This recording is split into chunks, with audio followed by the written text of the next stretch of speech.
Seat വിഷയത്തിൽ എസ്എഫ്ഐക്ക് കൃത്യമായ നിലപാടില്ലെന്ന് MSF സംസ്ഥാന പ്രസിഡന്റ് പി കെ നവാസ് മലപ്പുറത്ത് പറഞ്ഞു. വിദ്യാഭ്യാസ മന്ത്രിയും എസ്എഫ്ഐ നേതാക്കളും പറയുന്നതിന് വിരുദ്ധമായാണ് അഖിലേന്ത്യാ പ്രസിഡന്റ് പറയുന്നത്. ആത്മാർത്ഥമായിട്ടാണെങ്കിൽ എസ്എഫ്ഐ എംഎസ്എഫിനൊപ്പം സമരം ചെയ്യാൻ തയ്യാറാവണമെന്നും പി കെ നവാസ് പറഞ്ഞു. +1 സീറ്റ് വിഷയത്തിൽ എംഎസ്എഫ് നടത്തിവരുന്ന RDD ഓഫീസ് സമരം തുടരും. നാഷണൽ ടെസ്റ്റിംഗ് ഏജൻസിയുമായി ബന്ധപ്പെട്ട് വലിയ വിവാദങ്ങൾ നടക്കുകയാണ്. ഈ വിഷയത്തിൽ സുതാര്യത ഉറപ്പുവരുത്താൻ നടപടി വേണമെന്നാവശ്യപ്പെട്ട് തിങ്കളാഴ്ച കേന്ദ്ര സർക്കാർ സ്ഥാപനങ്ങളിലേക്ക് എംഎസ്എഫ് മാർച്ച് നടത്തുമെന്നും പി കെ നവാസ് പറഞ്ഞു. എല്ലാവർക്കും അറിയുന്ന പോലെ തന്നെ നീറ്റ്, അതുപോലെ തന്നെ നീറ്റ് പരീക്ഷ ഉൾപ്പെടെ നടത്തുന്ന നാഷണൽ ടെസ്റ്റിംഗ് ഏജൻസിയുമായി ബന്ധപ്പെട്ട വലിയ വിവാദങ്ങൾ ഇന്ത്യയിൽ നടക്കുകയാണ്. അതുമായി ബന്ധപ്പെട്ട് സുതാര്യത ഉറപ്പുവരുത്താൻ സർക്കാരിന് ബാധ്യതയുണ്ട്. അതിൽ അടിയന്തരമായി ഇടപെടലുണ്ടാകണമെന്ന് ആവശ്യപ്പെട്ടുകൊണ്ട് തിങ്കളാഴ്ച ജില്ലാ കേന്ദ്രങ്ങളിൽ കേന്ദ്ര ഓഫീസുകൾക്ക് മുമ്പിൽ എംഎസ്എഫ് സമരം നടത്താൻ വേണ്ടി തീരുമാനിച്ചിട്ടുണ്ട്. രണ്ടാമതൊരു പ്രധാനപ്പെട്ട കാര്യം, നാളെ കേരളത്തിലെ പ്രധാനപ്പെട്ട ഒരു യൂണിവേഴ്സിറ്റി ആയിട്ടുള്ള ടെക്നിക്കൽ യൂണിവേഴ്സിറ്റി, കേരള KTU എന്ന് പറയുന്ന കേരള ടെക്നിക്കൽ യൂണിവേഴ്സിറ്റി തിരഞ്ഞെടുപ്പ് നാളെ രാവിലെ 10 മണിക്ക് ആരംഭിക്കുകയും വൈകുന്നേരം 4 മണിക്ക് അതിന് റിസൾട്ട് പ്രഖ്യാപിക്കുകയും ചെയ്യുമെന്ന് തീരുമാനിച്ചതായിരുന്നു. ഇന്നലെ മുതൽ MSFിൻ്റെയും KSUവിൻ്റെയും UUCമാരുടെ ഫോണുകളിലേക്ക് ഭീഷണി കോളുകൾ വന്നുകൊണ്ടിരിക്കുന്നു. അവരുടെ വീടുകളിൽ കയറി മാതാപിതാക്കളെ ഭീഷണിപ്പെടുത്തുന്ന സാഹചര്യം ഉണ്ടാകുന്നു. മലപ്പുറം ജില്ലയിൽ ഒരു ഗവൺമെൻറ് എഞ്ചിനീയറിംഗ് കോളേജ് പഠിക്കുന്ന വിദ്യാർത്ഥിയുടെ വീട് പത്തനംതിട്ടയിലാണ്. അവിടുത്തെ CPMൻ്റെ പാർട്ടി നേതാക്കന്മാർ പത്തനംതിട്ടയിൽ അവരുടെ വീട്ടിൽ കയറിക്കൊണ്ട് മകൻ വോട്ട് ചെയ്യാൻ വേണ്ടി വന്നാൽ പിന്നീട് വീട്ടിൽ കിടത്തിയുറപ്പിക്കില്ല എന്ന് പറഞ്ഞുകൊണ്ട് അച്ഛനെയും അമ്മയും ഭീഷണിപ്പെടുത്തുന്ന സാഹചര്യം ഉണ്ടാകുന്നു.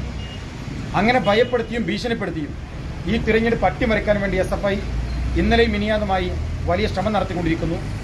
MSFിൻ്റെയും KSUവിൻ്റെയും ഭാരവാഹികൾ അതിനെ വളരെ കൃത്യമായി അഡ്രസ്സ് ചെയ്ത് അതിനെ മറികടന്ന് ഇന്ന് തിരഞ്ഞെടുപ്പിന് തിരുവനന്തപുരത്തേക്ക് UUCമാർ എത്തിയതിന് ശേഷം നാളെ രാവിലെ തിരഞ്ഞെടുപ്പ് നടക്കുമ്പോൾ അവിടേക്കുള്ള യാത്രകൾ ആരംഭിച്ച ശേഷം പൊടുന്നനെ ഇന്ന് ഒരു ഓർഡർ ഇറക്കിയിരിക്കുന്നു, തിരഞ്ഞെടുപ്പ് നിർത്തിവച്ചിരിക്കുന്നുവെന്നാണ്. ഒരു കാരണവുമില്ലാതെ SFI പരാജയപ്പെടും എന്ന ഒരൊറ്റ കാരണത്താൽ ഒരു സർവകലാശാല യൂണിയൻ തിരഞ്ഞെടുപ്പ് നിർത്തിവച്ചിരിക്കുന്നുവെന്ന് പറയുന്ന ഏറ്റവും മോശകരമായിട്ടുള്ള ഒരു സർവകലാശാലയെ സംബന്ധിച്ചിടത്തോളം SFIക്ക് വേണ്ടി ഇത്രയേറെ അടിമപ്പണിയെടുക്കുന്ന ഒരു ഘട്ടത്തിലേക്ക് KTUയുടെ ഉത്തരവാദിത്തപ്പെട്ട സ്ഥാനത്തിരിക്കുന്ന ഉദ്യോഗസ്ഥന്മാർ മാറിയിരിക്കുന്നു എന്നത് ഏറെ സങ്കടകരമായ ഒരു കാര്യമാണ്. ഞങ്ങൾ പറയുന്നത് ഏത് തിരഞ്ഞെടുപ്പിനെയും ഏത് കാലഘട്ടത്തിലും നേരിടാൻ പ്രാപ്തമായിട്ടാണ് MSFും KSUവും അതിൻ്റെ പ്രവർത്തനങ്ങളെ മുന്നോട്ട് കൊണ്ടുപോയിക്കൊണ്ടിരിക്കുന്നത്.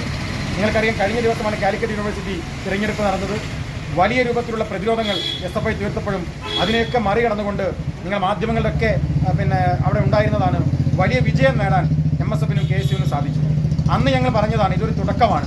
വരുന്ന സർവകലാശാലകളിലെല്ലാം MSFിനും KSUവിൻ്റെയും ഭാരവാഹികൾ എല്ലാ തിരഞ്ഞെടുപ്പിൽ മത്സരിക്കുകയും SFIയെ പരാജയപ്പെടുത്താൻ ആവശ്യമായ ശ്രമങ്ങൾ നടത്തുകയും ചെയ്യും എന്ന് ഞങ്ങൾ ഒരുമിച്ച് പ്രഖ്യാപിച്ചതാണ്. അതിനുശേഷം നടക്കുന്ന ആദ്യ തെരഞ്ഞെടുപ്പാണ് KTU തിരഞ്ഞെടുപ്പ്.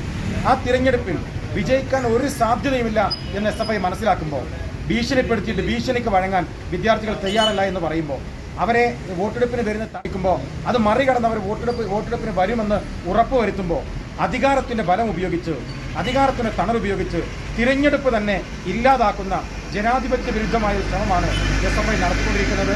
ഞങ്ങൾ SFIയുടെ സംസ്ഥാന നേതാക്കന്മാരോട് പറയുന്നത്, എത്ര കാലം തിരഞ്ഞെടുപ്പുകളിൽ നിന്ന് ഇങ്ങനെ ഒളിച്ചു മാറി നിൽക്കാൻ നിങ്ങൾക്ക് സാധ്യമാകും? ഞങ്ങൾ നേർക്കുനേരെ പോരടിക്കാൻ തീരുമാനിച്ചവരാണ്. നിങ്ങൾ എത്ര തന്നെ ഒളിച്ചു മാറി കളിച്ചാലും ഈ തിരഞ്ഞെടുപ്പിൽ നിങ്ങളോട് നേർക്കുനേരെ മത്സരിക്കാൻ തയ്യാറായി നിൽക്കുന്നവർക്ക് മുമ്പിൽ ഒന്നെങ്കിൽ മത്സരിച്ച് പരാജയപ്പെടുക, അല്ലെങ്കിൽ ജനാധിപത്യ രീതിയിൽ മത്സരിച്ച് നിങ്ങൾ ജയിക്കുക. ഈ രണ്ടിലേതെങ്കിലും ഒന്ന് തിരഞ്ഞെടുക്കാൻ SFI തയ്യാറാകണം. ജയിക്കാൻ സാധ്യമല്ലെന്ന് കാണുമ്പോൾ തിരഞ്ഞെടുപ്പേ വേണ്ടെന്ന് വെക്കുന്ന ജനാധിപത്യ വിരുദ്ധമായ സമീപനത്തിൽ നിന്ന് SFI പിന്മാറണം എന്ന് MSF ആവശ്യപ്പെടുകയാണ്. മറ്റൊന്ന്, നിങ്ങൾക്കറിയാം, +1 സീറ്റുമായി ബന്ധപ്പെട്ട് നടക്കുന്ന വലിയ പ്രക്ഷോഭത്തിലാണ് MSF ഉള്ളത്. MSFിന്റെ ജില്ലാ പ്രസിഡന്റ് കബീർ എൻ്റെ കൂടെയുണ്ട്. ഇന്നലെയും മിനിയാന്നും ഇന്നുമായി മലപ്പുറത്ത് RDD ഓഫീസ് കേന്ദ്രീകരിച്ച് വലിയ സമരം നടക്കുന്നു. ഇന്ന് ഞങ്ങൾ കോഴിക്കോട് ജില്ലാ കമ്മിറ്റിയുടെ നേതൃത്വത്തിൽ അവിടെ RDD ഓഫീസുമായി ബന്ധപ്പെട്ട അവിടെ RDD ഓഫീസിലേക്ക് ഞങ്ങൾ സമരം നടത്തിയിരിക്കുന്നു.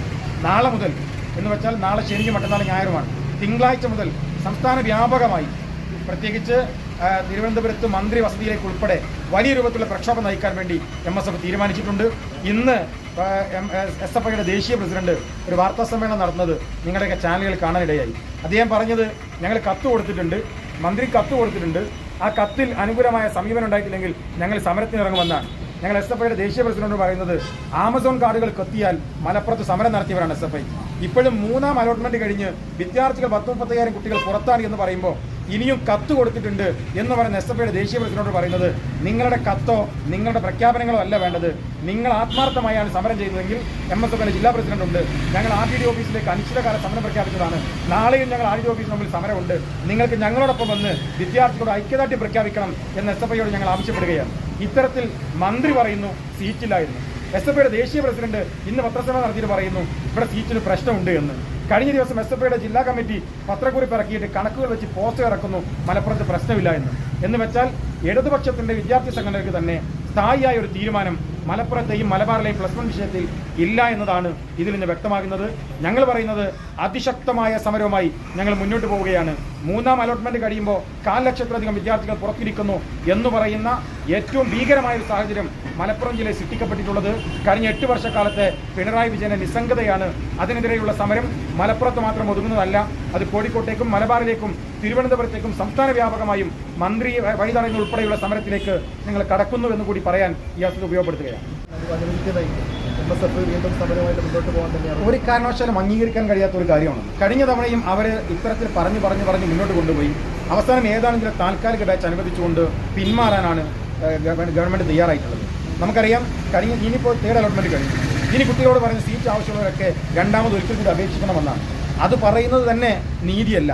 കാരണം ഞങ്ങൾക്ക് സീറ്റ് വേണമെന്ന് പറഞ്ഞ് വിദ്യാഭ്യാസം അവകാശമാക്കിയ ഒരു സ്റ്റേറ്റിനകത്ത് ഞങ്ങൾക്ക് സീറ്റ് വേണമെന്ന് പറഞ്ഞ് 4 ലക്ഷത്തിലധികം വിദ്യാർത്ഥികൾ അപേക്ഷ സമർപ്പിക്കപ്പെട്ടാൽ അവർക്കെല്ലാവർക്കും സീറ്റ് കൊടുക്കുക എന്നത് ഗവൺമെൻറ്റിൻ്റെ ബാധ്യതയാണ്.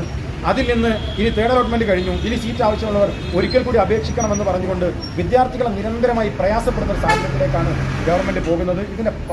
ഇതിൻ്റെ ഒരു മറുപടി എന്ന് പറയുന്നത് അല്ലെങ്കിൽ പരിഹാരം എന്ന് പറയുന്നത് താൽക്കാലിക ബാച്ച് അല്ല എന്ന് ഞങ്ങൾ തുടക്കം മുതലേ പറയുന്ന കാര്യമാണ്. അതുകൊണ്ടൊരു പരിഹാരമേ അല്ല. പരിഹാരം ഉണ്ടാകേണ്ടത് സ്ഥിരമായ ബാച്ച് അനുവദിക്കുക എന്നതാണ്. ഉമ്മൻചാണ്ടി ഗവൺമെൻറ് അവസാനം അനുവദിച്ചതല്ലാതെ കേരളത്തിൽ സ്ഥിരമായ ബാച്ചുകളോ സീറ്റുകളോ ഇതുവരെ അനുവദിക്കപ്പെട്ടിട്ടില്ല. കഴിഞ്ഞ 8 വർഷക്കാലം അത് ചെയ്തിട്ടില്ല. അതാണ് ഭീകരമായ രൂപത്തിലേക്ക് മലബാറിലും മലപ്പുറത്തും ഈ പ്രശ്നം ഉണ്ടായിട്ടുള്ളത്. അത് തിരുത്താൻ പിണറായി സർക്കാർ തയ്യാറാകണം എന്ന് ഞങ്ങൾ ആവശ്യപ്പെട്ടു. ക്ലാസ് തുടങ്ങാൻ ഇനി കുറഞ്ഞ ദിവസങ്ങൾ കൂടെ ഉള്ളൂ. അങ്ങനെയാണെങ്കിൽ വിദ്യാഭ്യാസ മന്ത്രി നേരിൽ കണ്ട് ഇതിൻ്റെ ആവശ്യം അറിയിക്കുന്ന സാധ്യത. ഇനി വിദ്യാഭ്യാസ മന്ത്രിക്ക് ഈ വിഷയത്തെക്കുറിച്ച് അറിയാത്ത പ്രശ്നമല്ലല്ലോ. വിദ്യാഭ്യാസ മന്ത്രിയെ നേരിട്ട് MLA കണ്ടതാണ്. ഞങ്ങളുടെ പാർലമെന്ററി പാർട്ടിനകത്ത് കുഞ്ഞാലി സാഹിബ് നേരിട്ട് 2 തവണ ഞങ്ങൾ കണ്ടതാണ്. MSF നേരിട്ട് അദ്ദേഹത്തിന് നിവേദനം നൽകിയതാണ്. ഇനി അവർക്കൊന്നും അറിയാത്ത പ്രശ്നമല്ല. അവർ കണ്ണടച്ചു പിടിക്കണം. ഉറക്കം നടിക്കുന്നവർക്ക് മുമ്പിൽ ഇനിയും അപേക്ഷകളുമായി പോകണം, നിവേദനങ്ങളുമായി പോകണം എന്നല്ല ഞങ്ങൾ തീരുമാനിച്ചത്. ഞങ്ങൾ തുടങ്ങി വെച്ച സമരത്തെ ശക്തമായി മുന്നോട്ട് കൊണ്ടുപോവുകയും മന്ത്രിയുടെ കണ്ണിന് ചുവട്ടിലേക്ക് കാതിന് ചുവട്ടിലേക്ക് ഈ സമരത്തെ വ്യാപിക്കുകയും ചെയ്യുക എന്നാണ് ഞങ്ങൾ തീരുമാനിച്ചത്. ഇടതുപക്ഷം ഉന്നയിക്കുന്ന പ്രധാന ആരോപണം ഇവിടെ നിങ്ങളുടെ പാർട്ടി ഭരിച്ച സമയത്തും പിന്നെ ഇതിലൊന്നും ഒരു പരിഹാരം കണ്ടിരുന്നില്ല എന്നതാണ്. അപ്പോൾ ആ കാലത്തും പരിഹരിക്കാത്തതിനെ കുറിച്ചാണ് ഇപ്പോൾ MSF അടക്കം സമരം ചെയ്യുന്നതെന്നൊരു ആരോപണം. വളരെ ദുർബലമായ വാദമാണ്. ഞങ്ങൾ കഴിഞ്ഞ 8 വർഷക്കാലവും പറഞ്ഞുകൊണ്ടിരിക്കുന്ന ഒരു കാര്യമാണ്. ഈ UDF ഭരിക്കുന്ന കാലം എന്ന് പറഞ്ഞാൽ ഏതാണ് ആ കാലം? ഞാൻ എപ്പോഴും പറയാം 98 മുതൽ 2024 വരെയുള്ള 2 ടേം. ആ 2 ടേമിൽ സീറ്റുകൾ നൽകിയിട്ടുണ്ട്. നിങ്ങൾ പരിശോധിക്കും, കൃത്യമായി പരിശോധിച്ചാൽ അത് മനസ്സിലാക്കാൻ വേണ്ടി സാധിക്കും. മലപ്പുറത്ത് ഈ പ്രശ്നം ഇത്ര രൂക്ഷമാകാനുള്ള 2 കാരണങ്ങളുണ്ട്. അത് മാധ്യമങ്ങൾ കൃത്യമായി മനസ്സിലാക്കണം. ഒന്നാമത്തെ കാരണം ആരംഭിക്കുന്ന സമയത്ത് 98-ലെ ഗവൺമെൻറ് ഇത് വിതരണം ചെയ്യുന്നിടത്ത് നീതി കാണിച്ചില്ല എന്നതാണ്. നീതി കാണിച്ചില്ല എന്നാണ് മലബാറിലെ ഈ പ്രശ്നത്തിന് ഏറ്റവും പ്രധാനപ്പെട്ട കാരണം, പ്രത്യേകിച്ച് മലപ്പുറത്തെ പ്രശ്നത്തിൻ്റെ കാരണം. ആരായിരുന്നു അന്ന് ഭരിച്ചത്?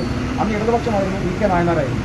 രണ്ടാമത്തെ ഒരു പ്രശ്നം, മലപ്പുറത്ത് വിദ്യാഭ്യാസപരമായി പിന്നോക്കം നിൽക്കുന്ന ഒരു ജില്ലക്കകത്ത് വിജയബേരി പദ്ധതി എന്ന് പറഞ്ഞൊരു പദ്ധതി 2006 മലപ്പുറം ജില്ലാ പഞ്ചായത്ത് നടപ്പിലാക്കുകയും അതിൻ്റെ ഭാഗമായി 22-23% വിജയശതമാനം ഉണ്ടായിരുന്നുവെന്ന് ഈ പദ്ധതിയുടെ ഭാഗമായി പിറ്റേ വർഷം അത് 60-65% വർദ്ധിപ്പിക്കപ്പെട്ടു. ആ സമയത്ത് ഭരിക്കുന്ന ഭരണകൂടത്തിന് ബാധ്യതയുണ്ട്. വിജയബേരി പദ്ധതി പറയുന്ന പദ്ധതിയിലൂടെ രാഷ്ട്രീയ ഭേദമന്യേ ഇവിടെ രാഷ്ട്രീയ പാർട്ടികളും ഭരണകൂടങ്ങളും ഒരുമിച്ചിരുന്നുകൊണ്ട് പ്രാദേശിക ഭരണകൂടങ്ങളും ഒരുമിച്ചിരുന്നുകൊണ്ട് മലപ്പുറത്ത് വലിയൊരു വിദ്യാഭ്യാസ കുതിപ്പ് നടത്തിയിരിക്കുന്നു.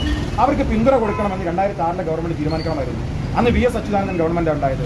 അന്ന് അദ്ദേഹവും തീരില്ല എന്ന് വെച്ചാൽ പ്രധാനമായ 2 ഗവൺമെൻറ്റുകൾ, ഒന്ന് EK നായനാർ ഈ +1 സീറ്റ് വിതരണത്തിൻ്റെ സമയത്ത് അദ്ദേഹം കാണിച്ച അനീതിയും മറ്റൊന്ന് വിജയബേരി പദ്ധതിയിലൂടെ ജില്ല വലിയ കുതിപ്പ് നടത്തുമ്പോൾ അന്ന് ഈ ജില്ലയിൽ കോപ്പിയടിച്ചാണ് ജയിച്ചത് എന്ന് പറഞ്ഞ മുഖ്യമന്ത്രിയായിട്ടുള്ള VS അച്യുതാനന്ദൻ കാണിച്ച കടുത്ത അനീതിയാണ് ഈ ജില്ല ഇത്രമേൽ വലിയ പരിക്ക് വാങ്ങാൻ, ഇത്രമേൽ വലിയ പ്രതിസന്ധിയിലേക്ക് നടന്നെത്തിയിട്ടുള്ളത് എന്ന് പറയാൻ ആഗ്രഹിക്കുന്നു.